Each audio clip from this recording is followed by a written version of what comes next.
Okay, in my last video and my yesterday, you saw me taking out floors from the master bedroom, and you saw me finish taking out the plywood from this main room here. Well, when I say taking out floors, I mean the top plywood. I'm going to continue that today. I think I'm going to try a different tactic though, because I ended up with a bunch of scrap pieces that are too big to really do anything with. And they were really kind of a pain to get out when they were the size that I made them. I just took the skill saw and I cut some patterns or some squares out of the bigger portion of the plywood to help pull it up, because these are nailed in, not screwed in, so I couldn't take the screws out or the nails out prior. So today I'm going to kind of do the same thing, but I'm going to make smaller pieces and something that I can just stick into my burn barrel and burn, and I won't have some awkward pieces to deal with later. So I'm going to do that, and then my goal is to get all of the flooring out, which means I need to take out some of these walls here, which we're going to go anyway. So I'm trying to make a lot of really good progress today. So let's get started.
That method was way faster and much easier. So skill saw, just ripping grid patterns, smaller pieces. The depth of the blade on the skill saw was slightly less than the thickness of the plywood. And then I was able to just take my crowbar and just go underneath them and pry them up. All the pieces that are left have nails that I need to pry up, and then take the nails out and put it into my nail bucket. Got a little pile over there. They have nails, but they came up, so I'll just pound them out. And now I have a few bags.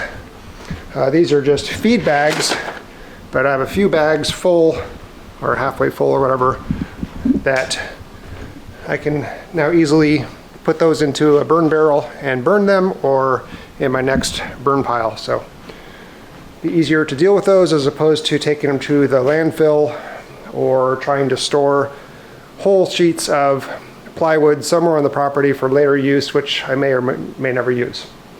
So still some leftover pieces. I'll get those out, pry them up, and then I'm going to start knocking out some walls. I have to knock out this wall here because the floor continues into that room, and this wall is on that floor. We have a small turn of events. A big old thunderstorm is rolling in, high winds, and usually when that happens, when there's high winds, Levi and Winston like to come inside and hide underneath, or hide in the house, not underneath the house, hide in the house. Take shelter. Take shelter, yeah. So that's what we're all doing. We got Kinsley, we got Winston, we got chairs, we got dog beds, and then Levi decided he wanted to go in the back.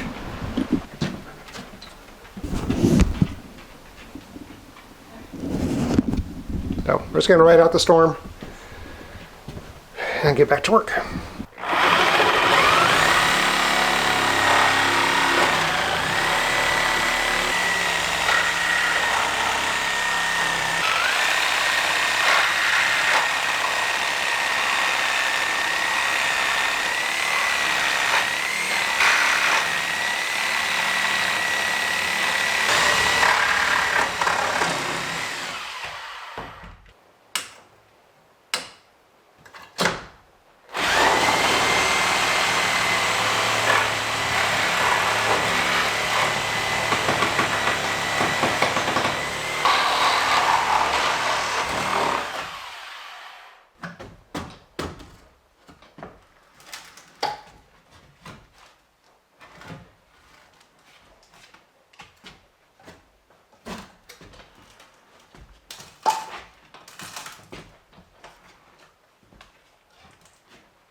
I really didn't think that this wall that I'm taking out here was going to be weight bearing, but every time I take out a stud, the stud next to it has more resistance for moving.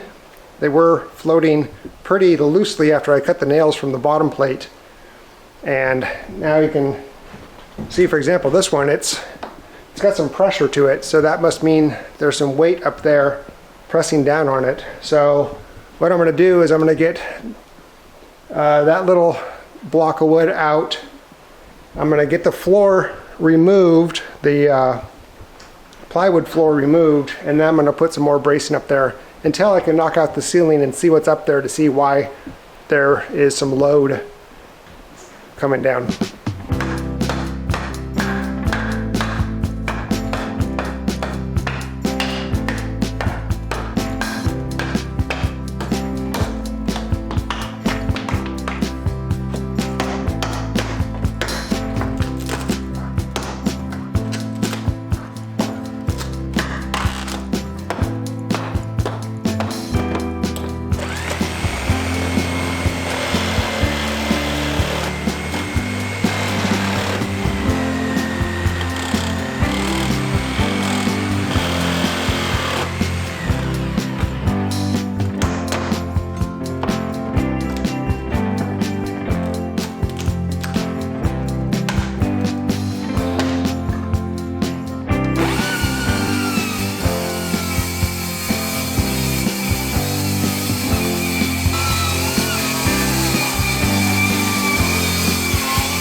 taking a little bit of a break from the house for a little bit to set up a new paddock for the sheep.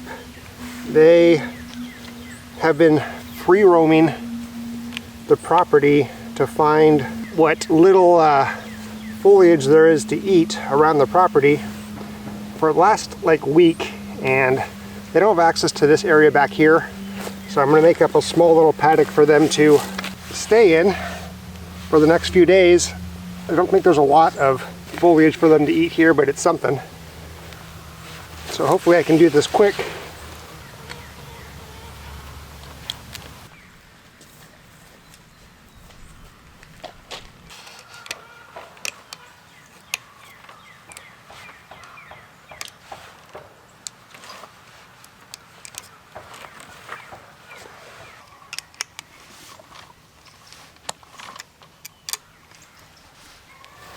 Since this is just a temporary paddock, I'm not going to do the usual spacing that I do, but usually I go every 20 or 21 feet with the step-in posts.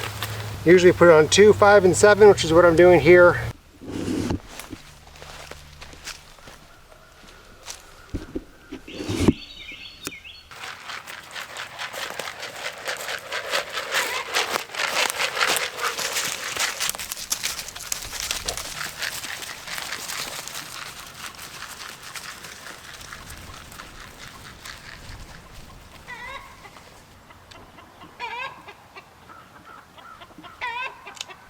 Alright, I would say they have probably about 2 acres fenced in.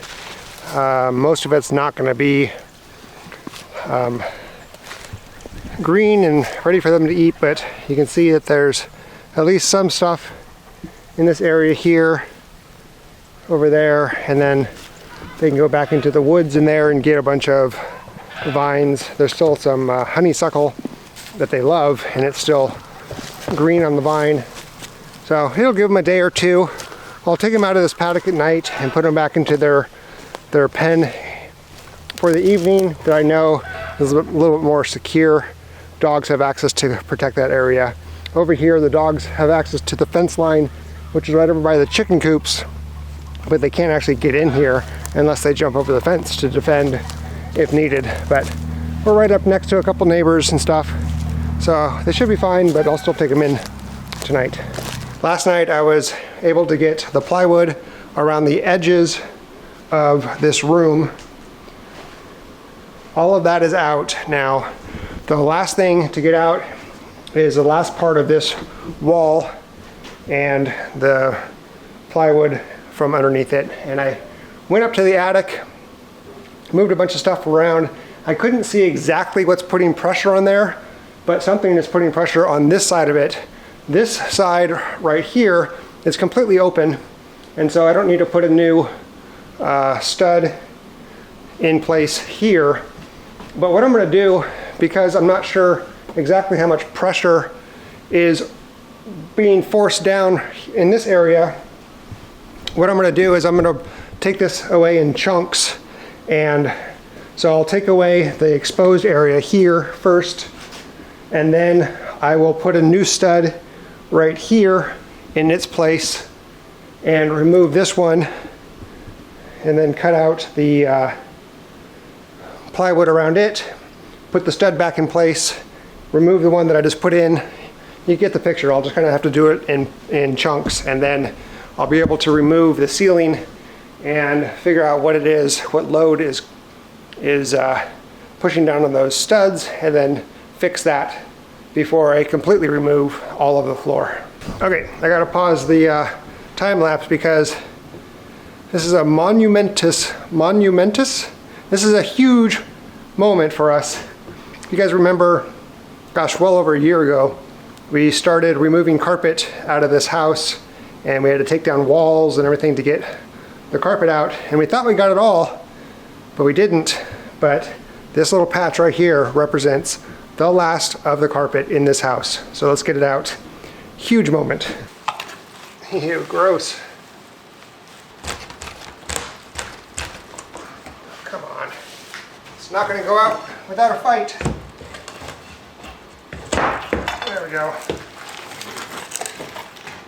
Nasty. Look at that. How gross that is. All right, that's it. The last of the carpet. No more carpet in this house. Oh, gross. All right, I'm gonna go throw this away. It stinks.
I got accomplished what I wanted to get accomplished. I got the plywood out of the master bedroom. I got the two walls, I got the closet wall and the wall that divides the bedroom and the kitchen. I got that out. There's still some areas around the chimney that I'm not sure about. So I left a couple 2x4s supporting some boards up above the ceiling. We'll check that out on next episode and see if I can remove the 2x4s, if I need to do some extra bracing around the chimney. And obviously I have some cleanup to do, but I'm not going to do that on camera. Yeah, so next episode will be the bracing around the chimney, whatever is needed there, and then getting this wall out here. And this wall is load bearing, so and it's bearing the load of these roof rafters here. No, roof joists, ceiling joists. Anyway, we'll see you next time. Thanks for watching. Bye.